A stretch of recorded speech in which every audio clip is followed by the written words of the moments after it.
Hello बच्चों, मैं हूं आर के सिंह और आप देख रहे हैं ट्रांसेंड फिजिक्स। ठीक है, आज का टॉपिक ऑफ डिस्कशन बहुत इंपॉर्टेंट है और टॉपिक है हमारा ट्रांजिस्टर्स। इस टॉपिक को समझने के लिए आपको डायोड्स पहले से थोड़ा जानकारी होना चाहिए। ठीक है, और ये टॉपिक हम लोग समझेंगे कि ट्रांजिस्टर्स डायोड से कैसे अलग है और इसका नेम ट्रांजिस्टर्स कैसे पड़ा। प्लस इस टॉपिक में रिलेटेड कुछ वर्ड्स हैं जो ज्यादातर लोगों को रटना पड़ता है। ठीक है, तो हम लोग कोशिश करेंगे कि आपको रटना ना पड़े। ठीक है, तो चलिए हम लोग समझते हैं ट्रांजिस्टर्स क्या है। अच्छा, आप जरा सोचिए ट्रांजिस्टर्स डायोड से कैसे अलग है। तो डायोड्स में आप देखोगे कि दो वेफर यूज होते हैं, एक पी और एक एन, जबकि ट्रांजिस्टर्स में हमारे पास तीन वेफर यूज होता है, पी एन पी या फिर एन पी एन। इस एग्जाम्पल को आप ऐसा समझ सकते हो, जैसे आप दो ब्रेड के बीच में बटर को सैंडविच करो तो हम ऐसा कह सकते हैं कि butter is sandwich between to breads. ये भी एक एग्जाम्पल कह सकते हैं। या फिर ऐसा भी आप कर सकते हो कि आप ब्रेड को सैंडविच कर दो दो बटर के बीच में। ठीक है, बटर का ऊपर में भी लेयर लगा दो, नीचे भी लेयर लगा दो, तो हम ऐसा कह सकते हैं कि butter is sandwich between to breads. ठीक है, इस एग्जांपल को ऐसा समझो कि अगर आपने पी टाइप का वेफर लिया और आपने इसको सैंडविच कर दिया, ठीक है, दो सिंपल एन टाइप से, तो अगर ये पी टाइप है तो ये हो गया एन टाइप और ये हो गया एन टाइप। तो इस तरह के ट्रांजिस्टर को बोलते हैं एन पी एन। ठीक है, और अगर आपने ठीक है पी टाइप को लेकर सैंडविच किया एन और एन से, तो एन पी एन। अगर आपने एन टाइप को सैंडविच कर दिया दो पी के बीच में, ठीक है, तो ये कहलाएगा पी एन पी। मतलब इस हिसाब से देखा जाए तो हमारे पास दो टाइप के ट्रांजिस्टर्स अवेलेबल होते हैं on the basis of sandwiching. ठीक है, अगर ये एन है और ये आपने पी का एक ये कर दिया और ये पी, तो हम लोग ऐसा कह सकते हैं कि N is sandwich between two P. So this transistor is said to be PNP. Similarly, आप ऐसा भी कर सकते हो कि P को सैंडविच कर सकते हो दो N के बीच में। इस तरह के ट्रांजिस्टर को हम लोग कहते हैं NPN। ठीक है, चलिए अब समस्या ये है कि हम लोग इस गेम को समझे कैसे। ठीक है, तो इस हिसाब से बच्चों हम लोगों ने समझा कि हमारे पास दो टाइप के ट्रांजिस्टर्स अवेलेबल हो सकते हैं। एक होता है PNP, ठीक है, PNP, और एक होता है NPN। ठीक है, चलिए अब आगे इंपॉर्टेंट ये है कि इसको समझा कैसे है। ट्रांजिस्टर को समझने के लिए मैं एक आपको सिंपल सा मॉडल का एग्जांपल बता रहा हूं। आप ऐसा समझिए कि मॉडल क्या है। आप सोचिए कि हमारे घर के ऊपर जो टैंक लगा हुआ है, ठीक है, उसमें पूरा वाटर है या नहीं भी है, लेकिन वो टैंक हमारा सोर्स है किसका, वाटर का। और टैंक ही वाटर एक तरह से जनरेट कर रहा है या एमिट कर रहा है, चाहे कारण पीछे का कुछ भी रहा हो, तो हम लोग टैंक को एमिटर ऑफ वाटर मान सकते हैं। तो यानी वो टैंक हो गया हमारा एमिटर। ठीक है, अब उसके बाद आगे बढ़ते हैं। अगर वो वाटर फ्लो किया, वो हमारा वाटर ड्रेन होता है कहां पे, और हम उस वाटर को कलेक्ट करते हैं अपने बकेट में, तो बकेट हो गया हमारा कलेक्टर। अब आप सोचो एमिटर और कलेक्टर के बीच में हमारा टैप बहुत इंपॉर्टेंट रोल प्ले करता है। जो एमिटर और कलेक्टर के बीच में फ्लो को कंट्रोल करता है, तो उसे हम कहते हैं बेस। एक तरह से ऐसा ही कुछ यहां भी है। ट्रांजिस्टर्स में तीन वर्ड यूज होते हैं, एमिटर, बेस और कलेक्टर। एमिटर का काम होता है चार्ज को एमिट करना और कलेक्टर का काम होता है चार्ज को कलेक्ट करना। लेकिन चार्ज को एमिट और कलेक्ट करने में कितना कलेक्शन होगा और कितना नहीं होगा, कितना बाईपास करना है और कितना नहीं करना है, इसके लिए हम लोग यूज करते हैं बेस का। यानी बेस यहाँ पे टैप की तरह काम कर रहा है। तो इसका मतलब ये हुआ कि ट्रांजिस्टर्स में तीन बहुत इंपॉर्टेंट सेगमेंट है, एमिटर, बेस और कलेक्टर। क्या है हमारे, एमिटर, बेस और कलेक्टर। कलेक्टर का काम क्या है, कलेक्ट करना। एमिटर का काम क्या है, एमिट करना। और बेस का काम क्या है, फ्लो को कंट्रोल करना। ठीक है, अब इंपॉर्टेंट पॉइंट्स ये है कि इससे रिलेटेड कुछ नेमिंग्स जो डरावने होते हैं, आपको डरना बिल्कुल नहीं है। इस एग्जांपल को आप ऐसा समझिए। पहला आप ये सोचिए कि इसको स्मूथ फंक्शन करवाने के लिए, इस ट्रांजिस्टर को स्मूथ फंक्शन करवाने के लिए, ऐसे मैं एग्जांपल में जो ले रहा हूं वो हमारा पीएनपी टाइप है। ठीक है, हमारा कौन सा ट्रांजिस्टर है, पीएनपी टाइप। लेकिन हमारे घरों में या हम जनरली जो ट्रांजिस्टर अपने प्रैक्टिकल एप्लीकेशन में लाते हैं वो एनपीएन होता है। अब सवाल होता है कि सर पीएनपी और एनपीएन में एनपीएन को प्रेफरेंस क्यों दिया जाता है, प्रैक्टिकल इंपॉर्टेंस। इसका कारण है इलेक्ट्रॉन की मोबिलिटी, क्योंकि ऐसा आप भी जानते हो कि इलेक्ट्रॉन का मोबिलिटी होल्स के मोबिलिटी से ज्यादा है। दैट्स व्हाई इसके स्विचिंग टाइम बहुत ही फास्ट है, ये बहुत ही फास्ट रिस्पॉन्स देता है। इसके कारण से हम लोग एनपीएन ट्रांजिस्टर्स को यूज करते हैं। मतलब एनपीएन ट्रांजिस्टर्स को प्रेफरेंस मिलता है पीएनपी ट्रांजिस्टर्स के ऊपर because of its electron mobility. और वहां पे जो भी रोल प्ले किया जाता है वो इलेक्ट्रॉन के कारण किया जाता है। ये हम लोग अभी मेन कोर्स ऑफ टाइम में पढ़ेंगे। ठीक है, अब इंपॉर्टेंट पॉइंट ये है कि ये पीएनपी ट्रांजिस्टर्स को समझा कैसे है। तो ये हमारा एमिटर है, ये हमारा बेस है और ये हमारा कलेक्टर है। ठीक है, अब आप सोचिए कि अगर एमिटर को एमिट करना है ठीक है। तो आप सोचिए इसको देखें तो ये एक तरह से डायोड जैसा दिखता है और इधर भी देखें तो ये भी एक डायोड है। मतलब आप ऐसा कह सकते हो कि ट्रांजिस्टर्स का अगर सिंप्लीफाइड मॉडल देखा जाए तो ट्रांजिस्टर 2 डायोड से बना हुआ है। आप इस मॉडल को ऐसे भी सिंप्लीफाई कर सकते हो। ट्रांजिस्टर्स कितने डायोड से बना हुआ है? 2 डायोड से। अगर आप इसको देखें तो ये भी एक ट्रांजिस्टर्स का मॉडल है और इसको देखें तो ये भी एक ट्रांजिस्टर्स का सिंपल मॉडल। मतलब ये एक डायोड सेगमेंट है, ये एक सेगमेंट को डायोड बोल सकते हैं और ये सेगमेंट को डायोड बोला जा सकता है। मतलब अगर आप यहां से यहां तक देखें तो P और N का एक डायोड और अगर आप यहां से यहां देखें तो N और P का एक डायोड है। ठीक है। तो इस तरह से ट्रांजिस्टर्स बेसिकली आप सिंप्लीफाई तरीके से समझ सकते हो। 2 डायोड से बना है, एक ऐसे P और N और ये N ओवरलैप है और ये P। ठीक है। अब इंपॉर्टेंट पॉइंट ये है कि ये काम कैसे करता है। चलिए आप ऐसा सोचिए, आप अगर डायोड्स जानते हो, डायोड्स में पढ़े हो तो आप ऐसा जानते हो कि डायोड्स में चार्ज का फ्लो कब होता है। तो डायोड्स में चार्ज का फ्लो तब होता है जब डायोड फॉरवर्ड मोड में ऑपरेट हो, फॉरवर्ड बायस्ड में हो। उस समय जो भी करंट होता है वो डिफ्यूजन करंट मैक्सिमम है। ठीक है।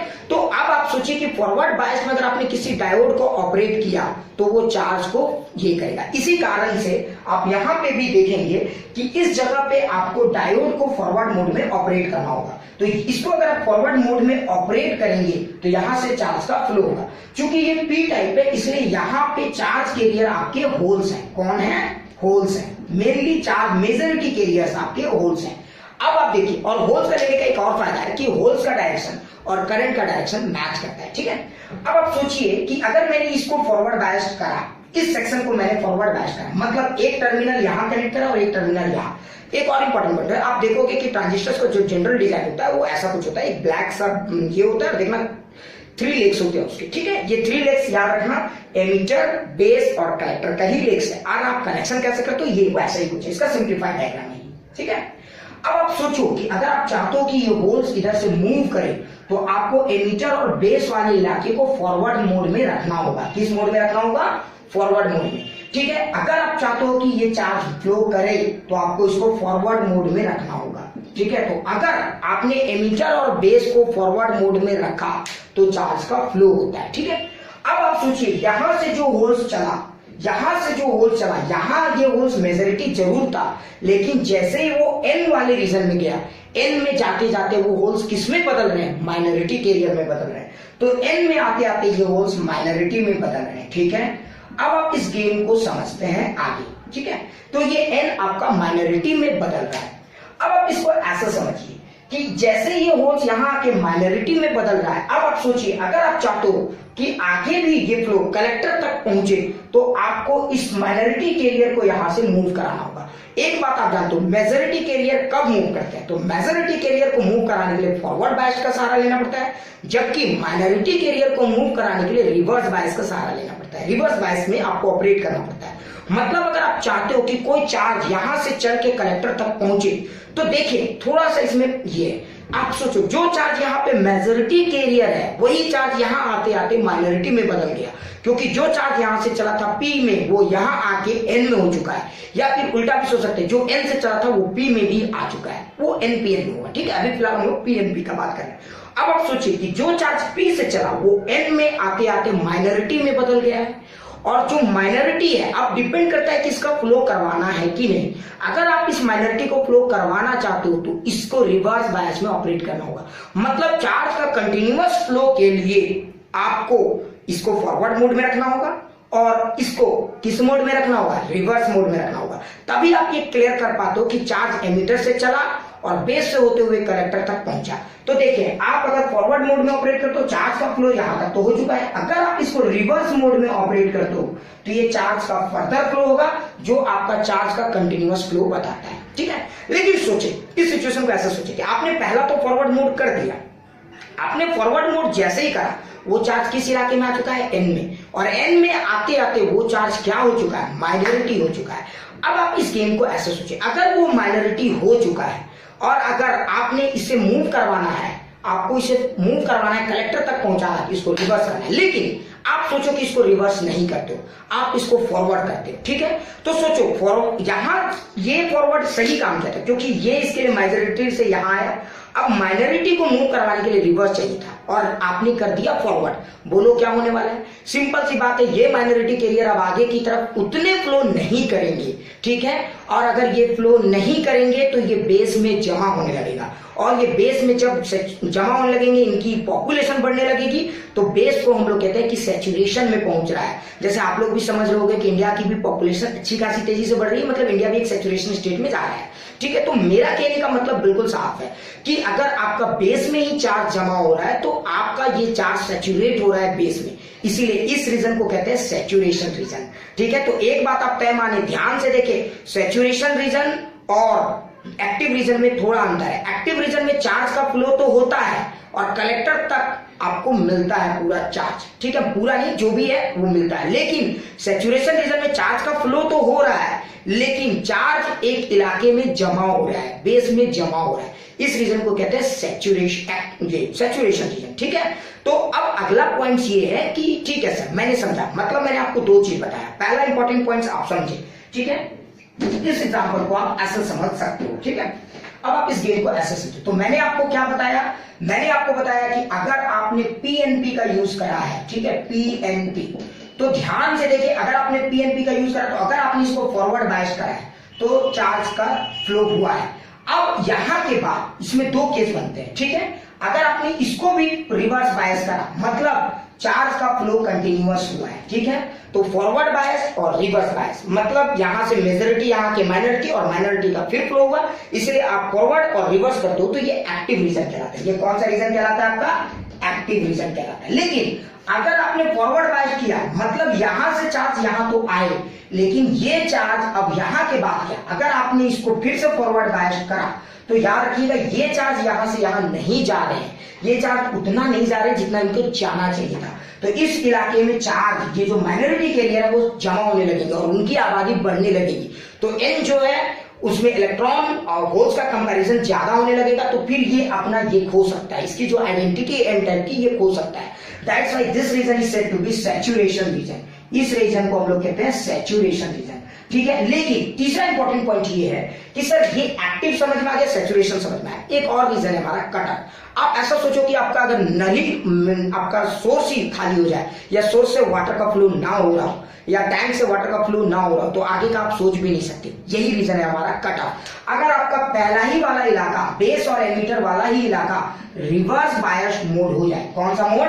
रिवर्स बायस मोड, तो यहां से आपका मेजॉरिटी कैरियर फ्लो ही नहीं हुआ है, तो आप आगे का इमेजिनेशन भी नहीं कर सकते, ठीक है। फिर भी लोग ले लेते हैं इसको रिवर्स बायस, एक कंफ्यूजन से बचने के लिए, क्योंकि इसका एक सिंपल सा लॉजिक है, क्योंकि कुछ लोग इनवर्स एक्टिव रीजन को भी काउंट करते हैं, ठीक है, लेकिन ये आगे के लेवल में काउंट किया जाता है, अभी नहीं, ठीक है। तो रिवर्स बायस और रिवर्स बायस, इस रीजन को हम लोग कहते हैं कट ऑफ रीजन। क्या कहते हैं हम लोग? Cut off region. तो इस हिसाब से आप देखें तो ट्रांजिस्टर्स का तीन रीजन है हमारे पास, ठीक है। आप समझ गए होंगे, एक्टिव रीजन, सैचुरेशन रीजन और कट ऑफ रीजन। और मुझे लगता है आपको ये बात अच्छे से समझ में आ गई होगी। इस एग्जांपल को हम लोग एक टेबल से भी समझ सकते हैं। इसका मतलब ये हुआ कि ट्रांजिस्टर्स के तीन ऑपरेशंस मोड है, ठीक है। बेस एमिटर वाला इलाका और आपका बेस कलेक्टर वाला इलाका, ठीक है, और इसको हम लोग रीजन ऑफ ऑपरेशन कह रहे हैं, ठीक है। अगर आप इस गेम को अच्छे से समझें तो आप पूरा गेम समझ जाएंगे, ठीक है। अगर आप देखिए बेस और एमिटर आपने फॉरवर्ड बायस किया, मतलब ये बात तो कंफर्म है कि चार्ज का फ्लो हुआ है, ठीक है, क्योंकि मेजॉरिटी कैरियर फ्लो हुआ है और चार्ज का फ्लो हुआ है। तो और अगर इसको आपने रिवर्स बायस करा तो मतलब चार्ज का फ्लो उसके बाद भी हुआ है, तो चार्ज का कंटिन्यूअस फ्लो उस गेम में बना हुआ है। और आप सोचेंगे उल्टा क्यों हो रहा है? क्योंकि आप समझ गए होंगे जो यहाँ P में था वो दूसरे इलाके में जाके N में जा चुका है, जो यहाँ मेजॉरिटी था वो वहां माइनॉरिटी। मतलब अगर आपको एमीटर से चलाना हो तो इस एमीटर से चलाने के लिए जिस होल्स को आप मेजॉरिटी मान रहे हो वही N से चलाने के लिए आपको उसी होल्स को माइनॉरिटी की तरह ट्रीट करना होगा। तो मेजॉरिटी को चलाने के लिए आपको फॉरवर्ड बायस की जरूरत है और माइनॉरिटी को चलाने के लिए रिवर्स बायस की जरूरत है, ठीक है। तो ये इलाका हमारा कहलाता है एक्टिव रीजन। ये इलाका हमारा क्या कहलाता है? Active region. लेकिन अगर आप सोचिए अगर ये हमारा फॉरवर्ड बायस्ड है और ये भी हमारा फॉरवर्ड बायस्ड है, अब क्या हुआ?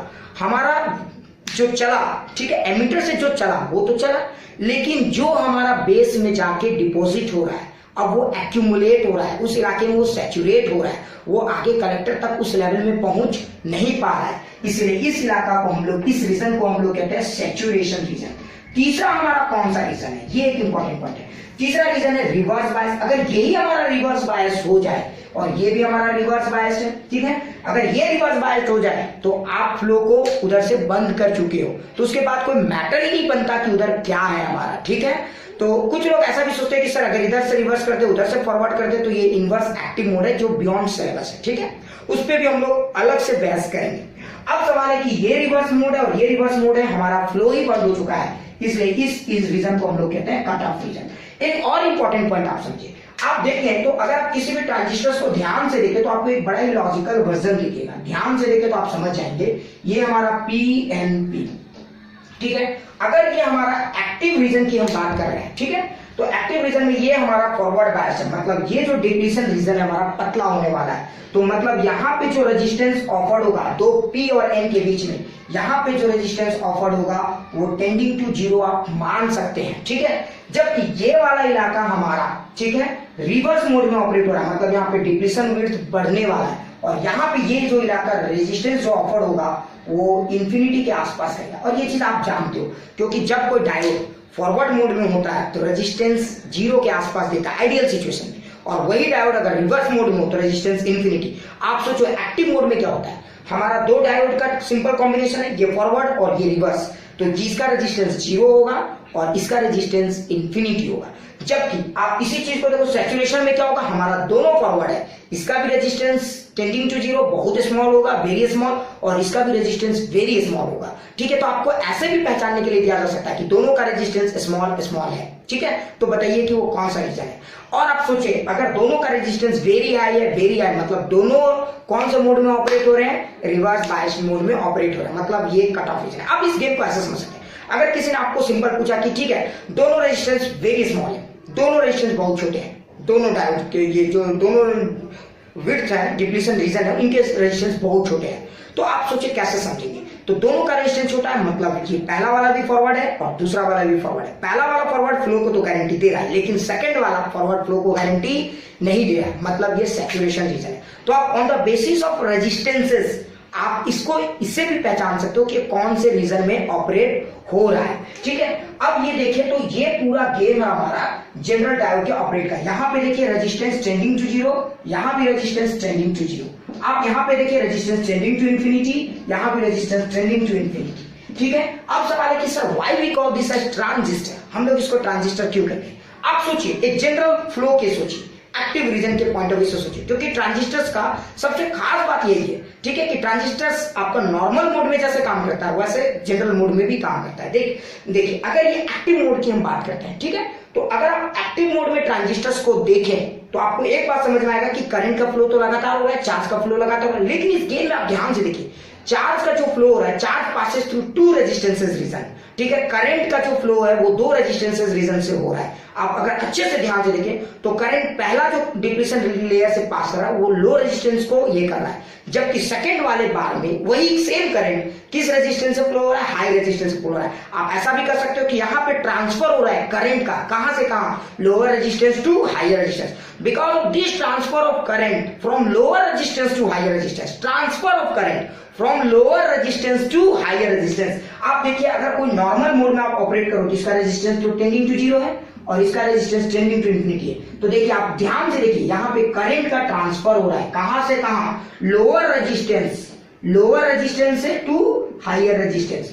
अब देखिए transfer of current from lower resistance to higher resistance, इसी को आप मिला के देखिए, ट्रांसफर से ट्रांस और रेजिस्टेंस से समझ में आ रहा होगा, ट्रांसफर ऑफ करंट, ध्यान से देखिए ट्रांसफर ऑफ करंट, ठीक है, from lower resistance to higher resistance, from lower resistance to higher resistance, यानी यहां पे ट्रांसफर हो रहा है करंट का, तो ट्रांस से यहां पे बना ट्रांस, ठीक है, और आप देखिए ये रजिस्टर है उससे मिला के बना है ट्रांजिस्टर, ठीक है, तो इसी कारण से इसका नाम पड़ता है ट्रांजिस्टर। ऐसे इसको बाइपोलर जंक्शन ट्रांजिस्टर्स भी कहते हैं, ठीक है।